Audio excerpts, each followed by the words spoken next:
성경 말씀 사도행전 26장 18절 한 절 말씀만 봉독하겠습니다.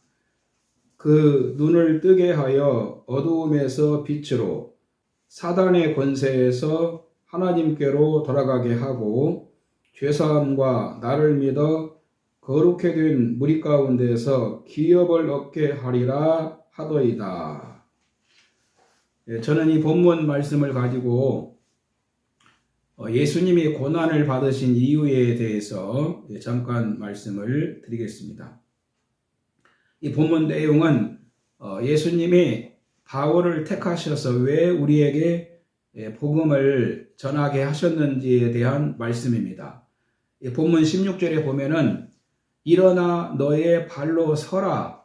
내가 내게 나타난 것은 곧 네가 나를 본 일과 장차 내가 내게 나타날 일에 너로 종과 증인을 삼으려 함이니 이스라엘과 이방인에게서 내가 너를 구원하여 그들에게 보내어 그들을 구원하겠다라고 말씀을 하셨다는 것입니다.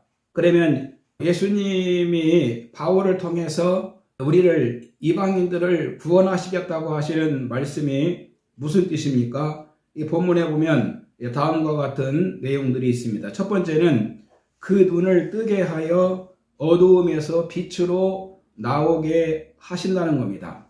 사람에게는 여러 눈이 있습니다. 육안이 있습니다. 육안은 대부분 그 물체만, 물리적인 것만 보는 눈이지요. 물체가 아닌 것은 못 봅니다. 공기나 또 전파 같은 것은 볼 수가 없습니다. 그런가 하면은 그 지안이 있습니다. 지적인 눈은 배워서 지식적인 세계를 볼 수 있는 눈을 말합니다. 그리고 영안이 있습니다. 이 영안으로는 하나님과 영의 세계를 볼 수 있는 눈을 말합니다. 눈은 하나같이 다 중요합니다. 하지만 우리 인간은 동물하고 다릅니다. 영혼이 있습니다. 그래서 영적인 눈이 있어야 됩니다. 영안이 있어야 되는 겁니다. 그런데 우리 인간은 영적인 눈이 어두워졌습니다. 에베소서 4장 18절에 보면은 그들의 총명이 어두워지고 그들 가운데 있는 무지함과 그들의 마음이 굳어짐으로 말미암아 하나님의 생명에서 떠나 있도다. 그들이 감각 없는 자 되어 자신을 방탕에 방임하여 모든 더러운 것을 욕심으로 행하되라고 말씀하고 있습니다. 그래서 우리 인간이 불쌍한 존재인 겁니다. 영적인 눈을 잃어버린 것입니다. 그런데 문제는 영적인 눈을 잃어버린 것을 알지 못합니다. 여러분, 우리 예수님은 우리에게 새로운 눈을 주기 위해서 이 땅에 오셨습니다. 예수님은 우리에게 하나님을 볼 수 있는 눈을 우리에게 주신 것입니다. 우리가 이 새 눈을 갖게 되는 것은 거듭남에서부터 시작이 됩니다. 사람이 거듭나지 않으면 영적인 눈이 열릴 수가 없습니다. 이제 완연한 봄이 시작되었지요. 산과 들에 살아있는 나무들이 겨울잠에서 깨어나서 가지에서 새싹 눈이 트지 않습니까? 살아있는 것은 눈이 트는 겁니다. 희망을 향해서 눈이 열리는 겁니다. 그래서 이 성경에 보면은 예수님이 그 소경의 눈을 고쳐주시는 내용들이 많이 나옵니다. 요한복음 9장에 보면은 나면서부터 소경된 자를 고쳐주십니다. 여러분, 예수님을 통해서 이 영적인 눈이 밝아지시기를 바랍니다. 예수 그리스도의 은혜와 성령의 역사로 우리가 거듭나고 또 하나님의 말씀을 깨달아서 영적인 눈이 열리셔야 됩니다. 하나님을 아는 눈이 열리시기를 주님의 이름으로 바랍니다. 두 번째는 사탄의 권세에서 하나님께 돌아가게라고 말씀하고 있습니다. 예수님을 통해서 이 사탄의 권세에서 하나님께 돌아오게 되었다는 것입니다. 예수님이 이 땅에 오셔서 광야에서 마귀 시험을 물리치셨습니다. 예수님이 마귀를 쫓아내셨습니다. 군대 귀신도 쫓아내셨습니다. 그리고 예수님이 인간의 죄를 지고 대신 십자가에 죽으시고 부활하심으로 인간의 모든 죄에 대한 마귀의 그 참수권을 없애셨습니다. 주님을 믿으면 아무도 정죄할 수가 없는 겁니다. 누가 우리를 고발하리요? 의롭다 하신 이는 하나님이시니 누가 우리를 정죄하리요? 죽으실 뿐만 아니라 다시 살아나신 이는 그리스도 예수시니 그는 하나님 우편에 앉아 계신 자요 성도를 위해서 밤낮으로 기도하시느니라고 말씀을 하십니다. 그리고 우리의 영적인 눈이 열려서 이제 마귀가 하는 일을 깨닫게 해주십니다.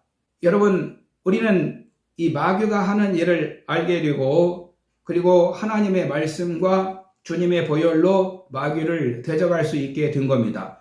에베소 6장 10절에 보면 정말로 너희가 주 안에서와 그 힘의 능력으로 강건하여지고 마귀의 계계를 능히 대적하기 위하여 하나님의 전신갑주를 입어라. 우리의 씨름은 혈과 육에 대한 것이 아니요 정사와 권세와 이 어둠의 세상 주관자들과 하늘에 있는 악의 영들에게 대함이라고 말씀하십니다. 그러므로 우리는 예수님을 통해서 이 마귀의 권세에서 하나님께 돌아오게 된 것입니다. 할렐루야. 세 번째는 죄사함과 나를 믿어 거룩해 된 무리 가운데서 기업을 얻게 하리라 라고 말씀합니다. 예수님을 통해서 죄사함을 받고 거룩해 된 무리 가운데서 기업을 얻게 하신다고 말씀합니다. 먼저 중요한 것이 죄사함입니다. 죄의 삭은 사망이지요. 인간에게는 죄만큼 심각한 문제가 없습니다. 모든 죄 때문에 우리 인류는 멸망할 수밖에 없습니다.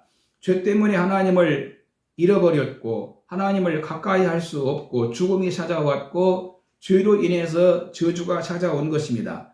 우리 인간은 죄 때문에 하나님도 알지 못하고 또 소망도 없이 갈 곳도 없이 이 땅에서 나그네로 살다가 망하는 겁니다. 그런데 예수 그리스도를 통해서 죄사함을 받게 된 것입니다. 예수님이 믿는 자의 속죄양이 되신 겁니다. 다음은 거룩해 된 무리 가운데 기업을 얻게 된다라고 하셨는데 여기 거룩해 된 무리는 예수님을 구주로 믿고 죄사함을 받은 성도를 가리키는 겁니다. 우리는 예수님을 믿음으로 거룩해 되는 무리에 들어오게 되었다는 것입니다. 하나님의 자녀가 되었고 권속이 되었고 그리고 하나님의 나라가 되고 집이 되고 여러분 하나님의 그 모든 약속을 상속으로 받는 자들이 되었다는 것입니다. 이뿐만이 아니라 여기 기업을 얻는다라고 말씀하십니다.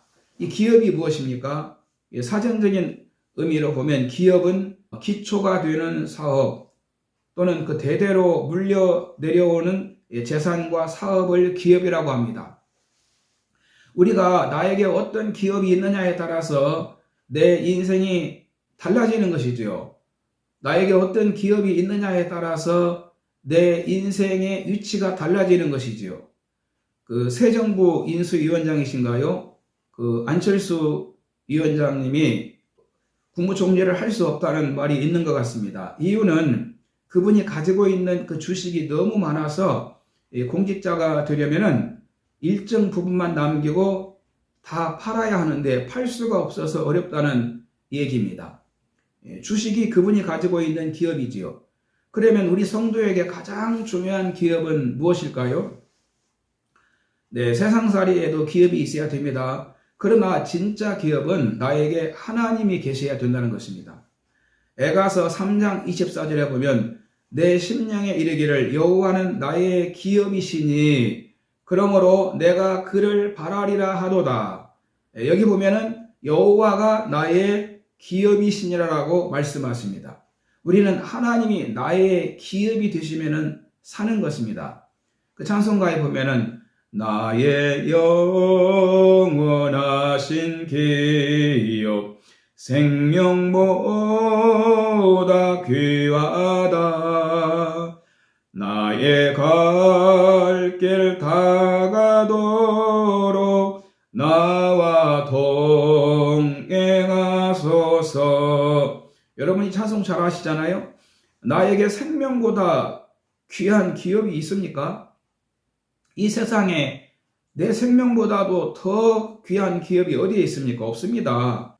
여러분 하나님만이 내 생명보다 귀하시고 내 모든 그 어떤 것보다도 귀하신 분이시지요. 그래서 우리는 예수님을 통해서 죄가 사해짐으로, 중요한 말씀입니다. 죄사함과 거룩해 된 우리 가운데에서 기업이 있게 하신다고 하셨는데, 예수님을 통해 죄가 사해짐으로 하나님이 나의 기업이 되신다는 것입니다. 그런가 하면은 이 성도의 기업은 또 영생입니다. 영생. 그리고 이뿐만이 아니라 천국입니다. 베드로전서 1장 4절에 우리 주 예수 그리스도의 아버지 하나님을 찬송하리로다. 그 많으신 긍휼대로 예수 그리스도를 죽은 자 가운데서 부활하게 하심으로 말미암아 우리를 거듭나게 하사 산 소망이 있게 하시며 썩지 않고 더럽지 않고 쇠하지 아니하는 유업을 있게 하시나니 곧 너희를 위하여 하늘에 간직하신 것이라. 천국이죠. 결론입니다. 예수님을 통해서 여러분 영적인 눈이 열리시고 마귀를 대적하시고 죄사함으로 우리가 하나님을 모시는 사람이 되어야 됩니다. 여러분, 하나님이 우리와 함께 하시는 그런 삶을 가져야 되는 것입니다.